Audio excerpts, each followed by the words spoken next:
श्री सद्गुरु महाराज की जय। श्री सद्गुरु महाराज की जय। श्री सद्गुरु महाराज की जय।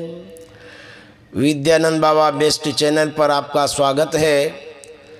आप इस चैनल से परमाराध्य के प्रवचनों को सुनते आ रहे हैं।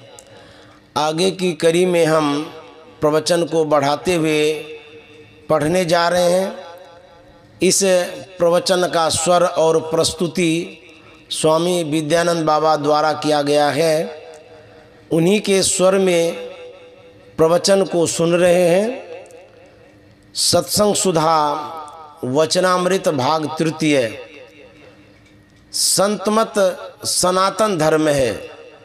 संत सद्गुरु महर्षि में ही परम जी महाराज का प्रवचन। बंदो गुरुपद कंज कृपा सिंधु नर रूप हरि, महामोहतम पुंज जासु बचन रवि कर निकर। धर्मानुरागिनी प्यारी जनता, ईश्वर की भक्ति में नाम भजन की साधना प्रधान है। नाम भजन नहीं तो ईश्वर का भजन नहीं। नाम शब्द को कहते हैं। जिस शब्द से किसी की पहचान हो वह शब्द उसका नाम है। यह बहुत समझाने की बात नहीं है, खुलासा है। शब्द भी दो प्रकार के होते हैं। एक शब्द जो हम लोग इस धरातल पर, इस वायुमंडल में, इस संसार में बोलते हैं और सुनते हैं, यह अनित्य शब्द है। ईश्वर के नाम के विषय में अच्छी जानकारी होनी चाहिए। शब्द ही नाम है, इसलिए शब्द के विषय में ठीक ठीक जानना चाहिए। शब्द दो तरह के होते हैं, नित्य और अनित्य। इस भूमंडल पर, आकाश मंडल में जो शब्द सुनते हैं वह अनित्य शब्द है। इसको आकाश का गुण कहते हैं। बिना आकाश के यह शब्द नहीं हो सकता। लेकिन यह स्थूल आकाश जब तक है तब तक इसके अंदर के शब्द विद्यमान रहते हैं। आज के वैज्ञानिकों का ख्याल है कि जो शब्द पहले हो चुके हैं उनको पकड़ा जाए, क्योंकि वे सभी शब्द आकाश में मौजूद हैं। यह शब्द नित्य है, लेकिन हम लोग इसको नित्य नहीं मानते। यह जड़ात्मक शब्द है, जड़ आकाश से बना है। जब तक यह आकाश है तब तक वह शब्द है। इस आकाश के प्रलय होने पर वह शब्द भी नहीं रहेगा, इसलिए इसको अनित्य शब्द कहते हैं। ये मायावी शब्द हैं। इन शब्दों से ईश्वर के गुण प्रकट होते हैं। इनसे ईश्वर की महिमा जानते हैं और उस ओर हमारी वृत्ति होती है। इसलिए महात्माओं ने शब्द का जप बताया है। इसको वर्णात्मक शब्द कहते हैं। केवल वर्णात्मक शब्द है ऐसा नहीं, ध्वन्यात्मक नाम भी है। ध्वन्यात्मक इसको इसलिए कहते हैं कि इसको लिख नहीं सकते। जो नाम कभी नाश नहीं हो सो नहीं है। इसको सगुण शब्द भी कहते हैं। इसमें रजोगुण, तमोगुण और सतोगुण तीनों मिले हुए हैं। वर्णात्मक भी सगुण और ध्वन्यात्मक भी सगुण है। जो बाजे वगैरह के शब्द हैं, अपने अंदर भी सगुण मंडल के सभी शब्द सगुण हैं। ये सगुण शब्द अपने अपने मंडल की विद्यमानता के साथ, जब प्रलय होते हैं तब ये शब्द नहीं रहते, इसलिए इनको अनित्य शब्द कहते हैं। चाहे वर्णात्मक चाहे ध्वन्यात्मक, सभी सगुण शब्द हैं जो माया के मंडल से प्रवाहित हुए हैं। इसका साधन सगुण शब्द का साधन है। ये कभी न कभी लय हो जाते हैं, इसलिए आध्यात्म बुद्धि के लोग इसको अनित्य शब्द कहते हैं। ये सभी सगुण शब्द हैं। ईश्वर के भजन के लिए जो सगुण शब्द का भजन करते हैं वे वर्णात्मक का जप और ध्वन्यात्मक का ध्यान करते हैं। ये सब शब्द ईश्वर को जाहिर कराते हैं, लेकिन इससे ईश्वर की पहचान नहीं होती। इन शब्दों से रिद्धि सिद्धि भी मिलती है, लेकिन ईश्वर की पहचान नहीं होती। ईश्वर की पहचान के लिए निर्गुण शब्द है। माया मंडल का जहाँ पसार नहीं, त्रैगुणों का जहाँ पसार नहीं, वह सच्चिदानंद मंडल का शब्द निर्गुण है। वहाँ माया का, त्रैगुणों का पसार नहीं है, वह निर्गुण शब्द है। यह विश्वास करने के लिए जानना चाहिए कि आदि में परमात्मा अपने आप ही थे। उनके मौज से माया रूपी सृष्टि हुई। जब सृष्टि के लिए उन्होंने मौज की तो कंप अवश्य हुआ। कंप हो और शब्द नहीं, यह युक्ति संगत बात नहीं है। प्रत्येक कंपन में शब्द है। कंपन का सहचर शब्द अवश्य होता है। आदि में जो शब्द हुआ उसको निर्गुण कहते हैं। यह निर्गुण शब्द परमात्मा कृत हुआ। परमात्मा तक इसकी धारा लगी हुई है। इसी धारा से ईश्वर तक पहुंचा जाता है। इस नाम में वैसा ही गुण है जो ईश्वर में है। जिस केंद्र से कोई शब्द निकलता है, उस केंद्र में जो गुण होता है, उस केंद्र के गुण को लिए हुए वह शब्द होता है और सुनने वाले में वह गुण हो जाता है।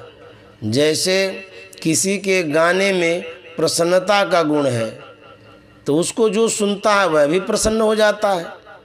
ईश्वर से जिस शब्द का विकास हुआ, आदि स्फोट भी कहते हैं, वह आदि स्फोट ईश्वर का गुण लिए हुए हैं।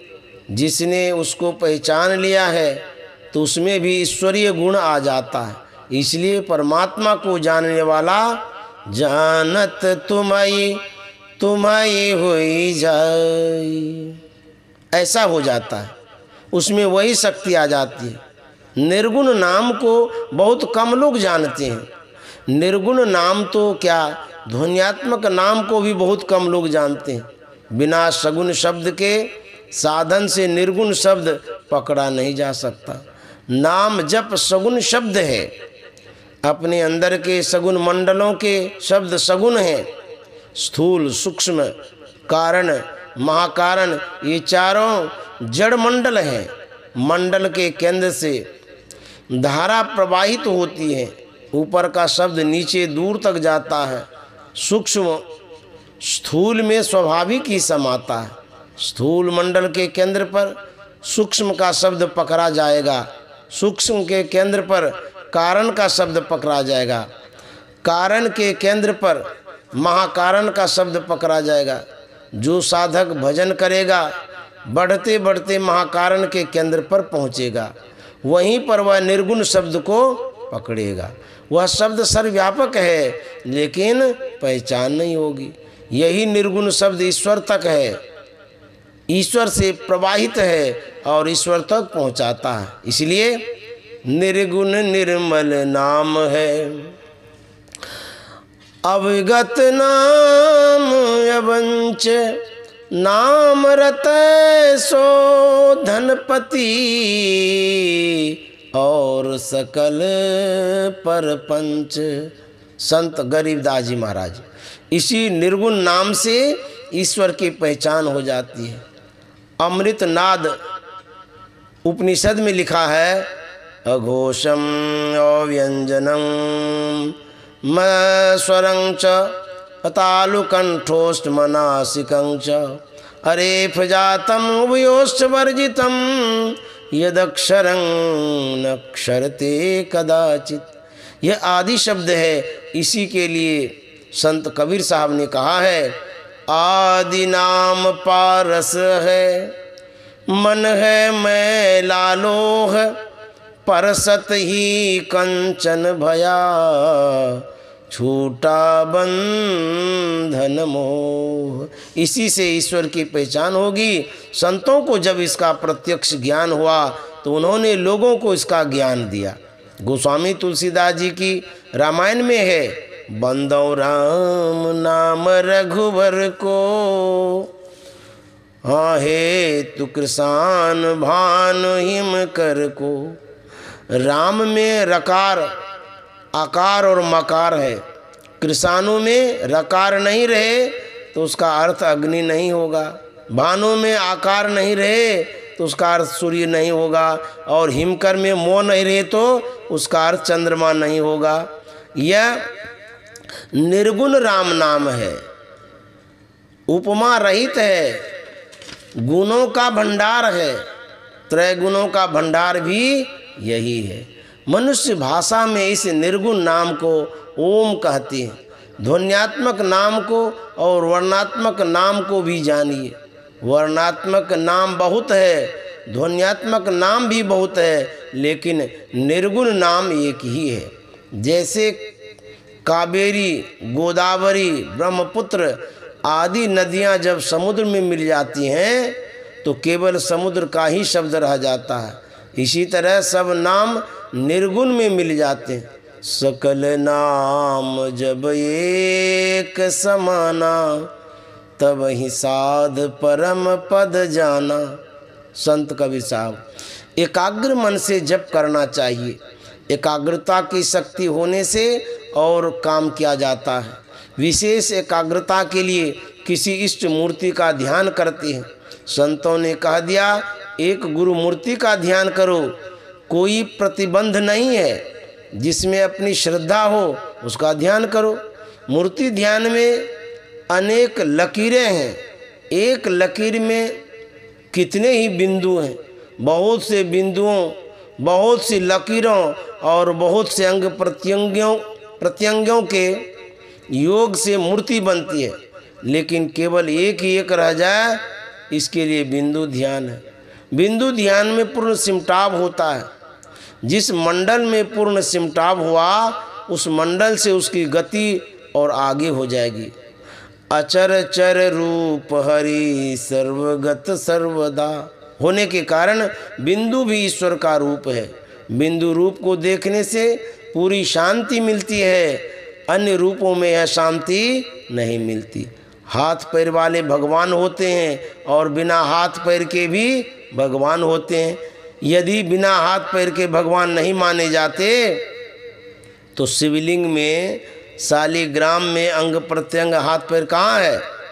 फिर इसको भगवान कैसे मानते हैं? बिंदु को ईश्वर रूप मानना यह कोई अंधविश्वास नहीं है, क्योंकि जो सब में रहता है वह बिंदु में भी रहता है, इसलिए बिंदु भी उसका रूप है। इसमें पूर्ण सिमटाव होता है, इससे अंदर में प्रवेश होना होता है। स्थूल से सूक्ष्म में, बाहर से भीतर में प्रवेश होना होता है। यहाँ सूक्ष्म नाद ग्रहण होता है। यह ईश्वर उपासना की विधि है। इसी विधि से सब लोग उपासना करें। मैं न तो राम भजने के लिए मना करता हूँ, न कृष्ण भजने के लिए और न देवी भजने के लिए मना करता हूँ। पंच पापों को करने के लिए जरूर मना करता हूँ।